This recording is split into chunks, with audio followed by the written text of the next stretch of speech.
this is where the fire started. There are stories you hear about for years. You read them in books, see them in documentaries, and think you know what happened. But when you walk the same street, the story feels completely different.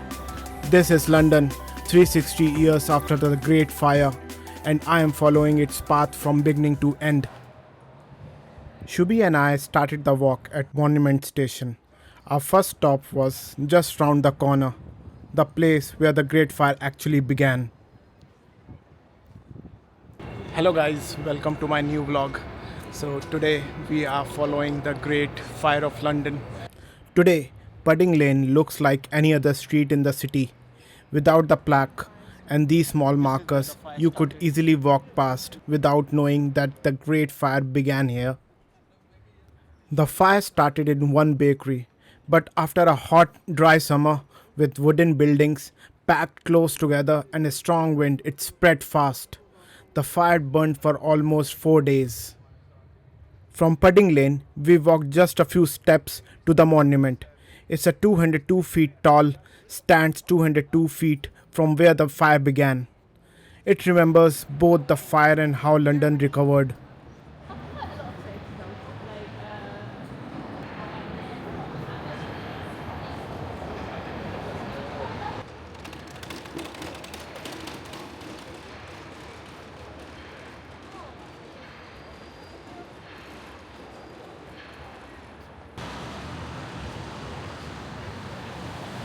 Next, we went to St. Magnus the Martyr to see this model of Old London Bridge.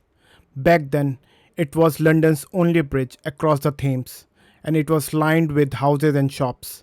The Great Fire spread onto the bridge, but a gap left by an earlier fire in 1633 stopped it from reaching Southwark.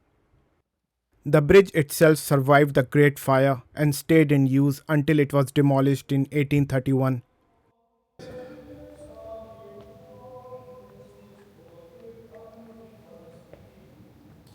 Outside the church in the courtyard, we found these large pieces of old stone.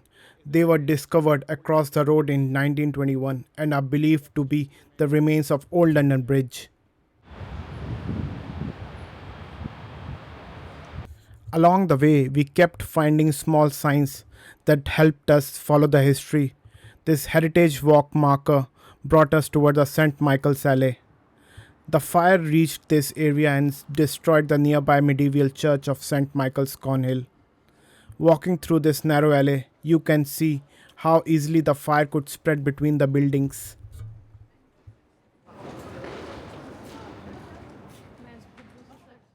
Next stop is Leadenhall Market. We came here because this is where the Great Fire stopped spreading to the northeast. A large stone market stood here in 1666. Its solid walls helped stop the flames, while the wooden buildings around it burnt. Just past this point is Leadenhall Street. That street was never touched by the fire. The market we see today was built much later.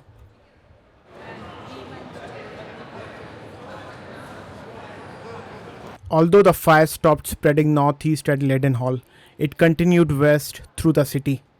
We came to Royal Exchange because the original building on this site was completely destroyed by the Great Fire. Back then, this was one of the London's most important places for business and trade. Its destruction shows just how far the fire had reached, right into the commercial heart of London. The building we see today is the third Royal Exchange on this site. It's opened much later in 1844.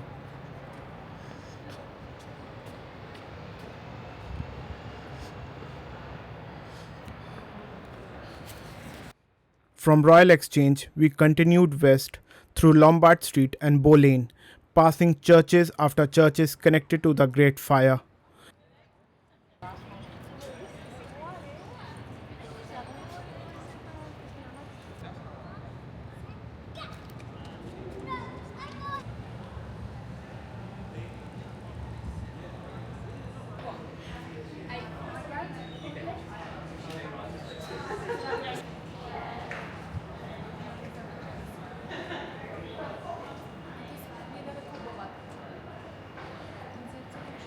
One was St. Mary le Bow. The medieval church was completely destroyed in 1666 and later rebuilt by Christopher Wren. Only its 11th century crypt survived.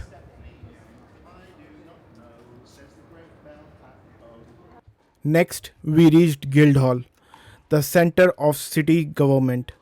The fire reached it on the third day and destroyed its roof, but most of its stone walls survived.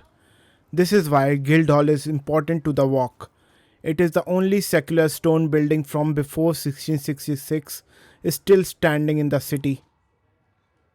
Across the city, the fire destroyed around 13,000 houses and 87 churches.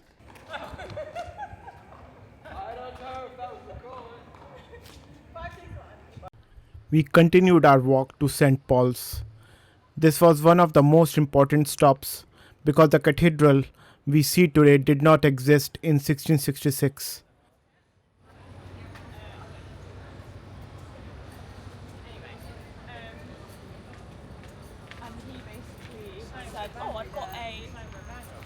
Old St. Paul's, a huge medieval cathedral, stood here. People thought it would be safe, so books and other belongings were brought here for protection. But the cathedral was covered with wooden boards and scaffoldings for repair. At night, a piece of burning wood landed on the roof and it caught fire. The roof melted and the old St. Paul's were left in ruins. The St. Paul we see today were designed by Christopher Wren and built after the fire. It became a symbol of London's recovery. By the fourth day, the wind had dropped, bringing the fire under control.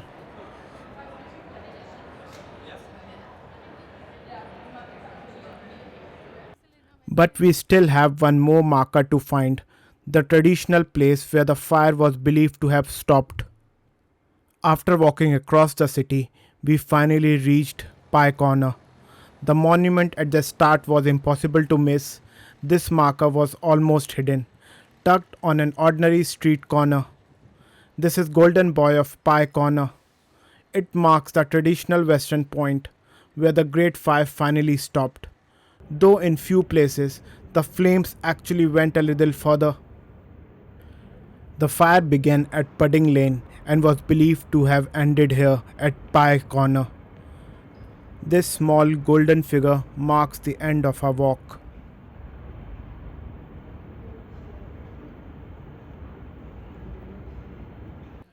What stayed with me after this walk was how London has kept this history visible while building a modern city around it. Some places still have original remains, some were rebuilt, others were remembered through a plaque or a small marker. Normally, we walk through these streets without knowing what happened here or why a church, a building, or a monument is important. Following these signs from beginning to end helped me understand not just what the fire destroyed, but how London recovered and rebuilt. If you are visiting London, this walk gives you a completely different way to understand the city. On that thought, I bid you farewell. Thank you for joining us on this walk. If it made you see London a little differently, please subscribe to the channel and we'll see you in the next vlog.